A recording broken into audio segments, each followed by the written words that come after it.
Wee Dougie and Shikdar the Polar Bear by David George Douglas for Bridie, Holly, Skye and Farah. The icy north winds continued to sweep the land, which had been covered with deep snow now for several months. A harsh winter by any recent standards. The glen of Kilkettle had already been cut off for many weeks, and most of the local creatures remained in deep hibernation, with others taking to sleeping longer, conserving energy and food supplies. The lochs were now coated with thick ice, and even the fast-flowing streams and rivers throughout the glen were iced over and could easily be walked on. The red deer herd had long since migrated to southerly slopes in order to find more available feeding, and deep snowdrifts concealed all roads and tracks, making travel and socializing very difficult. Wee Dougie, a Scottish Highland elf, had made sure he had plenty of food in his larder, and loads of oats, hay and straw for Morag, his small Shetland pony. He spent every morning clearing the fresh snow from in front of his main door, and also kept the pathway reasonably clear to allow Morag to get out from her stable at the rear.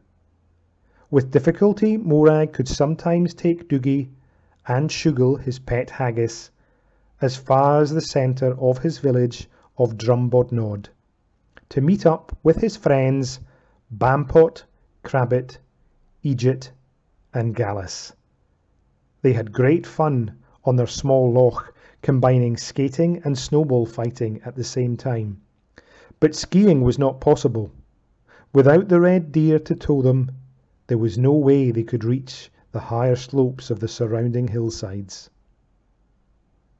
One day, as Dougie had just finished his snow clearing, and Shugal was indoors warming some of their favourite drink called Corby Slap, he thought he heard a familiar animal noise.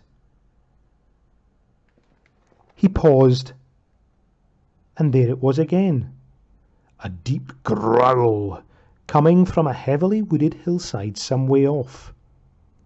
Morag came rushing out from her stable. "Is that what I think it is?" she asked. "I think so," he replied. "But how can—" Wee Dougie stopped talking as he watched a great white shape become visible and take the form of a very large polar bear. "It is him! It's Shikdar!" Morag called. Dougie jumped up, waving his arms in the air, trying to attract the bear's attention. Shikdar at last caught sight of the excited elf and came towards them in a loping run, like some great shaggy mophead. The polar bear skidded to a halt not far in front of them, with a huge grin on his face. "Well, you're a long way from the North Pole, but our weather must make you feel just like at home," said Dougie. "It's lovely to see you, Shikdar," said Morag. "We'd invite you inside, but you're far too large." She laughed. "No problem," he replied. "This fur of mine keeps me warmer than any wee fire you've got in there. I'm much more comfortable out here." Wee Dougie asked, "How did you get here, Shikdar? Did you take a ride on Wally?" "No," came the reply. "The whale is away on his wanderings, and to be honest, I didn't need him. The weather has turned so cold that I just jumped onto a large iceberg, and, as it neared Scotland, I swam the rest of the way." Dougie looked surprised and asked, "You mean icebergs are coming this far south?" "Oh yes, and they're still pretty big. There's much more snow and ice in Scandinavia, and the seas are frozen." At that moment, Shugel appeared with the Corby slap, a wonderful concoction made from honey, mead, and secret herbs which elves credited for their long lives. "My, here's a sight for sore eyes," said the haggis. "You'll need some of this wonderful potion after your travels. Here, I'll pour some into a bowl for you." "Thank you, Shugel. It's good to see you too. Are Wee Dougie's pals still taking a rise out of you? Don't you worry, I'll give them a roar to warn them off." "Oh, that would be just fine," said Shugel. "But tell me, why have you come so far away from the North Pole?" "Just what I was wondering," added Morag. "But I'm so pleased to see you, I don't care what the reason is." The great bear stretched himself before growling, "You'll care when I do tell you why I'm here. We discovered that many weeks ago one of the Snow Queen's daughters was journeying across Lapland when she was kidnapped by a band of evil trolls. They escaped to the south, and the Snow Queen has been searching high and low, moving ever southward to rescue her. That is why you're having so much more snow and ice, because the Queen brings her own weather with her, and it will stay like this until her daughter is found. I've been sent to see if you elves could help us find her." "Should I call the clan council together?" asked Dougie. "No," said Shikdar.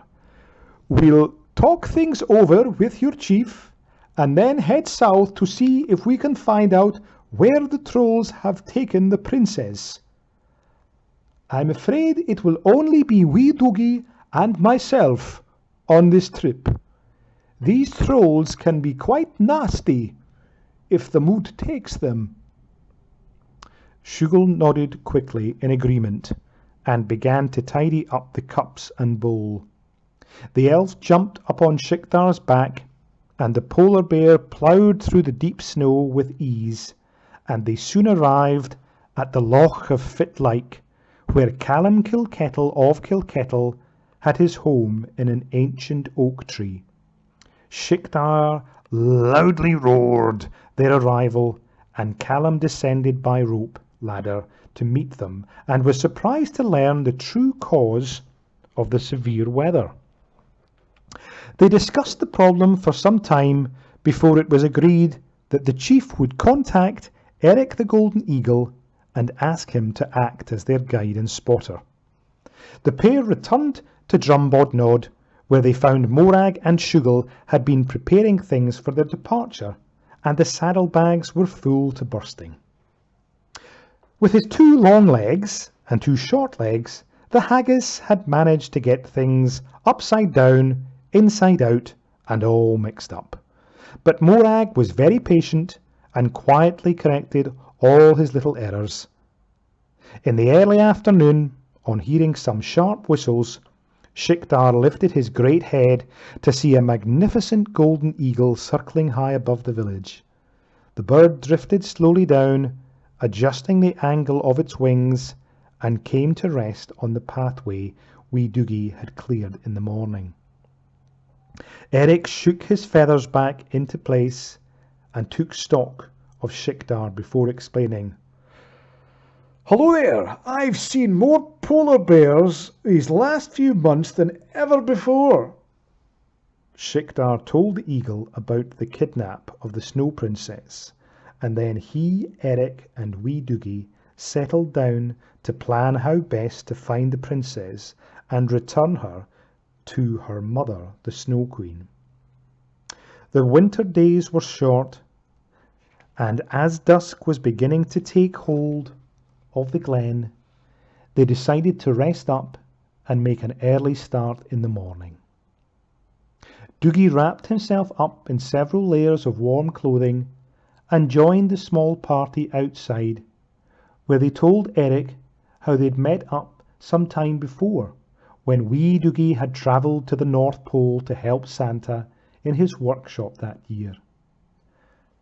"Ah, yes," said Erikk. "So this must be the legendary Morag who had to take the place of Rudolph." They all smiled at the embarrassed small Shetland pony as she recounted some of their adventures on the journeys both to and back from the North Pole. Everyone was up bright and early the next morning. After their goodbyes to Morag and Shugel, Erikk flapped his wings several times before climbing high into the wintry sky, and Dougie scrambled onto Shikdar's broad shoulders. At first he gripped tightly to the bear's fur, but after a while he gained in confidence, and tucking his legs under the saddlebags, thrilled to his ride through the snow-covered land. Every so often Erikk glided down to give them directions, but informed them that there was no sign yet of a break in the conditions. Shikdar seemed to be enjoying himself, ploughing through the snowdrifts and calling to Wee Dougie, "Hold on tight," when he spotted a deeper one coming up. They found a mountain cave for Dougie to shelter in that night. Shikdar dug himself a snug snow chamber, and Erikk perched on a ledge high up on the cliff face. After 3 days of travel, Erikk called out to them, "Not far now to where the snow ends." It had been many weeks since Wee Dougie had seen green fields, and Shikdar thought he'd arrived in another world. They stood on a small hilltop, which was still covered in deep snow, but as though a line had been drawn through the countryside, the valley beyond was a lush green and carpeted with colourful spring flowers. "So this is as far as the Snow Queen has reached in her search," said Shikdar. "Those trolls must be moving daily to escape her icicle army. We'll rest here overnight and see if we can spot them in the morning, then plan our next move." Erikk was riding the high, warm breezes when Wee Dougie and Shikdar finished off their breakfast in the early dawn. Whilst it would be very difficult to spot the trolls who could blend into the background, the Snow Princess would leave a white trail behind her. But this would quickly fade in the warmer air. Erikk would indeed have to be eagle-eyed to spot this small white dot moving through whatever forests, woods or undergrowth the trolls chose, because they would not use open countryside if they could avoid it. All that morning the Golden Eagle glided ahead of them, never changing height, and always on the move, left to right, right to left. Shikdar's pace had slowed as the heat was beginning to tire him, and they stopped to rest more often.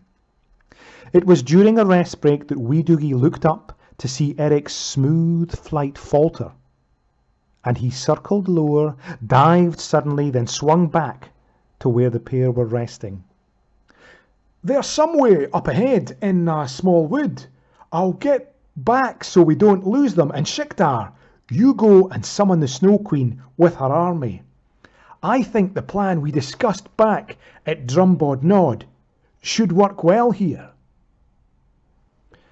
Wee Dougie was instructed to remain where he was while Shikdar made his way back to the snow line to make contact with the Snow Queen. He waited patiently, keeping watch on Erikk high above in the darkening sky. When the bear reappeared, he had a large horn strapped to the saddlebags, and Dougie was amazed to watch as deep snow formed up behind Shikdar. He told Dougie that the Snow Queen was now just behind them, and he should remount. Guided by Erikk, they made their way by a circular route to a point a little ahead of the party of trolls, where Shikdar picked up a fallen branch and waved it to let Erikk know they were ready. He then told Dougie where he should stand and what he was to do at the given signal. The bear took position behind a very large oak tree and waited until all the trolls were in sight. The giant polar bear then stepped out and rose to his full height before letting out a mighty roar. Dougie then blew as hard as he could into the horn, which released a surprisingly loud bellow. The combination of noise and the sight of Shikdar advancing on them with menace shining out of both eyes panicked the trolls, who immediately ran off back the way they'd come. The Snow Princess had a rope around her waist, which was held by a troll who dragged her along behind him. It was at this point that Erikk swooped down at an alarming speed, narrowly avoiding overhanging branches before his great talons took hold of the princess's cape, and he carried her off up through the trees, dropping the troll on the way. The Snow Queen had by this time set her icicle army in place, and the trolls ran straight into an ice wall from which the Queen appeared in frightening majesty. Her gaze immediately turned the trolls into blocks of ice, which were quickly removed by some icicle soldiers. Erikk silently swooped through the trees and gently set down the princess close to her mother, who quickly took her in her arms and let fall some icy tears of joy. "My thanks to all of you," said the Snow Queen.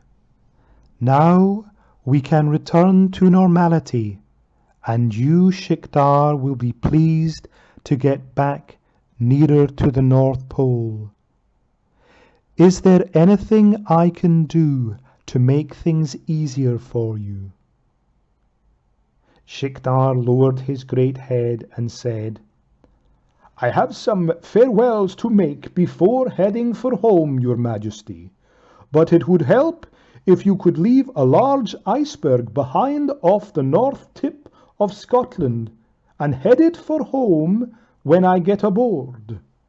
"Consider it done," said the Queen, "and I'll leave a cool corridor for your return journey to Drumbodnod." She turned to the elf. "So you must be Wee Dougie," she said. "I've been told many good things about you from Santa. He was also very happy with your morag." Dougie bowed before replying, "Your Majesty, I'm just happy things have worked out so well for all of us. The only thing is, whilst we're very happy to meet up with your weather in winter time, I'm sure our creatures would like to see some signs of spring again." The Snow Queen smiled icily, waved a snow-covered arm and said, "I hope we'll meet again, Wee Dougie," before merging into the ice wall, which immediately began to melt northwards. The following morning, Erikk headed off to inform Callum Kilkettle of their successful adventure, and Shikdar carried Wee Dougie back to Drumbodnod along the cool corridor left by the Snow Queen. Dougie checked behind and was pleased to note that their path was quickly turning green as soon as they passed. They returned to a glen in full bloom, with both Shugel and Morag delighted to see them safe and sound. Callum had organised a party to celebrate the successful outcome of their mission, and the whole village turned out to wish Shikdar a safe onward journey to the North Pole. The giant polar bear passed the following morning in Wee Dougie's backyard, chatting with the elf, Shugel, and Morag about their last adventure together in the frozen lands away to the north, and bringing them up to date with how the Snow Princess had been returned to her mother. Shugel wondered what would now become of the trolls captured by the Snow Queen. "You really don't want to know," said Shikdar. "Now, time I was away back to my own part of the world. Maybe you'll get to come back to help Santa. I know he'd love to see you all again, and Morag and I would have a great time criss-crossing the ice floes, bringing you elves to and fro to Santa." The three friends kept waving until Shikdar disappeared into the great forest. The end.